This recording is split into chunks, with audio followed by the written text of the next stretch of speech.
এটা হলো বড়দের বউ, যেটাই করে ভেবে চিন্তে করে। বাবা জায়গাটা কি পিঁপড়ে হয়েছে গো।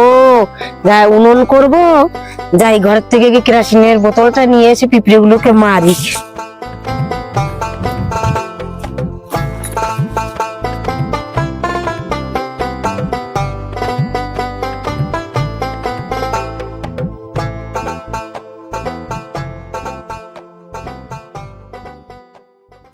আর এটা হলো বলদ, যেটাই বলে তার উল্টোটাই করে। চলো দেখি এদের জীবনে কি হয়।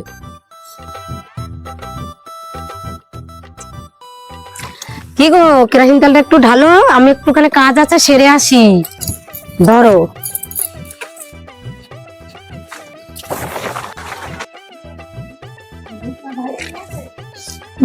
কি গন্ধ! কি গো, জামা প্যান্ট পরেই ঢালবো না খুলে ঢালবো কেরোসিন তেল? জামা প্যান্ট খুলতে হবে না, না খুলেই ঢেলে আগুন ধরিয়ে দাও।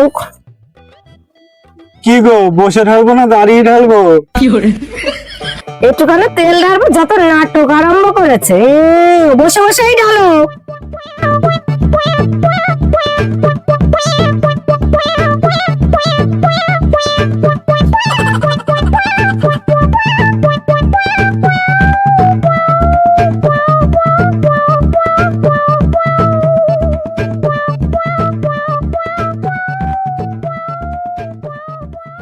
কি গো, ঢালা হয়ে গেছে, লাইটারটা দিয়ে দাও একটু।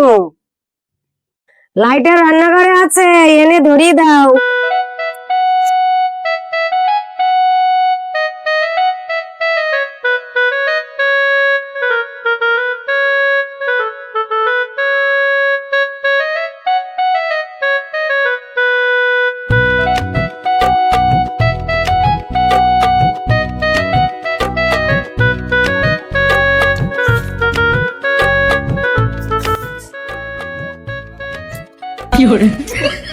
কি লাইট আনতে কইলো, ধরে না কে? কি গো, লাইট ধরে না? শালার বলদ নিয়ে তো বাঁচি না।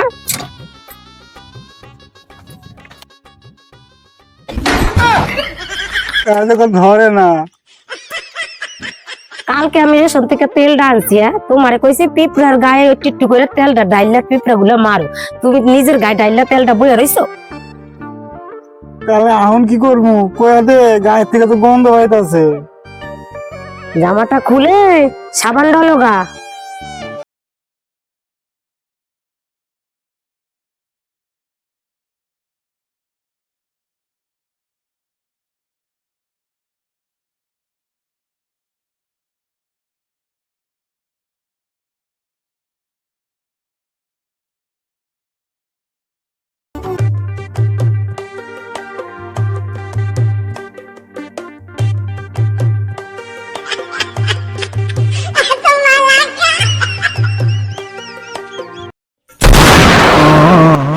তোমার আমি এইভাবে সাবান মাখতে বলেছি?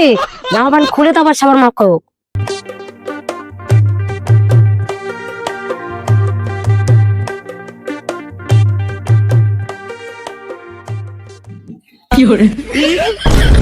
দেখ দাদি, শালার বাড়া কামনা করলো কি? শালার বলদের লাগে বিয়ে দিও মরছে আমার বাবা ভাই। এখানে আমার দোষটা কোথায়? আমাকে তো বলে জামা প্যান্ট খুলে ফেলতে।